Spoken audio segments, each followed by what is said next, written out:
Guys, begini nih azab manusia yang udah besar tapi masih minta uang THR. Jadi ceritanya si cowok ini udah kerja kan, dan umurnya itu pun udah tua. Di setiap lebaran dia selalu mendatangi rumah ke rumah untuk minta THR. Dan dia itu cuma minta THR aja dia nggak ada maaf-maafan, apalagi singgah ke dalam rumah. Sampai akhirnya dia masuk ke sebuah rumah yang ternyata si pemilik rumah itu nggak mau ngasih dia THR. Si pemilik rumah ini cuma mau ngasih THR ke anak kecil doang. Tapi si cowok ini malah marah-marah dan menghujat si pemilik rumah ini dan nyumpahin bapak itu hidupnya bakalan melarat. Tapi si bapak ini nggak takut kan, sampai di rumah bener dong dia panen uang yang banyak dari hasil dia ngutip THR ke rumah-rumah. Dia kesenangan banget tuh. Tapi pas dia lagi ketawa-ketawa gitu, tiba-tiba uangnya berubah jadi daun beberapa menit kemudian tangannya berubah jadi ranting pohon begini. Akhirnya berubah jadi pohon tua yang benar-benar jelek. Jadi kalau udah besar jangan minta THR lagi ya. Jangan pernah bernyanyi sambil mandi, kalau enggak kalian bakalan serem kayak gini nih. Jadi ceritanya ada cowok yang suka banget bernyanyi saat mandi kan. Sampai pada suatu hari tiba-tiba kakeknya itu mengingatkan jangan bernyanyi saat mandi. Karena kata kakeknya pada zaman dahulu ada mitos yang menyatakan kalau misalnya kalian itu bernyanyi sambil mandi, kalian bakalan terkena. Belum selesai kakeknya ngomong, si anak muda ini langsung menyalip pembicaraan, nggak mau dengerin apa kata kakeknya kan. Dan dia anggap remeh. Di esokan harinya pas dia mandi lagi, dia tetap bernyanyi sambil mandi. Tiba-tiba dia mendengar suara orang bernyanyi. Nah, suara tersebut mirip suara kakeknya kan. Tapi lama-kelamaan suara itu berubah jadi menyeramkan gitu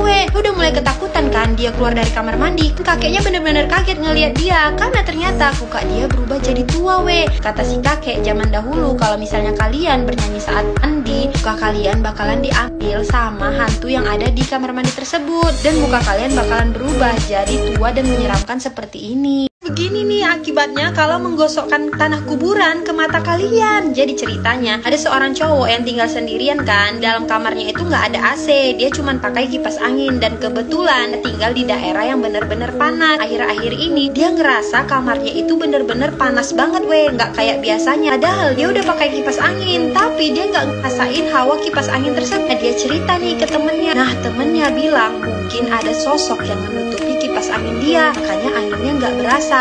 Terus temannya menyarankan untuk menggosok tanah kuburan ke mata si cowok ini. Setelah itu lihat ke arah kipas, siapa tahu ada yang menutupi kipas tersebut. Nah, pas mau pulang ke rumah, dia memberanikan diri singgah ke kuburan dan ngambil tanah kuburan. Tanah kuburan itu dia gosokkan ke matanya. Tapi ternyata setelah dia mengumpulkan keberaniannya, pas dia lihat nggak ada apa-apa sama sekali Dia balik badan ngelihat ke atas, ternyata hantu itu udah berada tepat di atas badan dia dan akhirnya pingsan.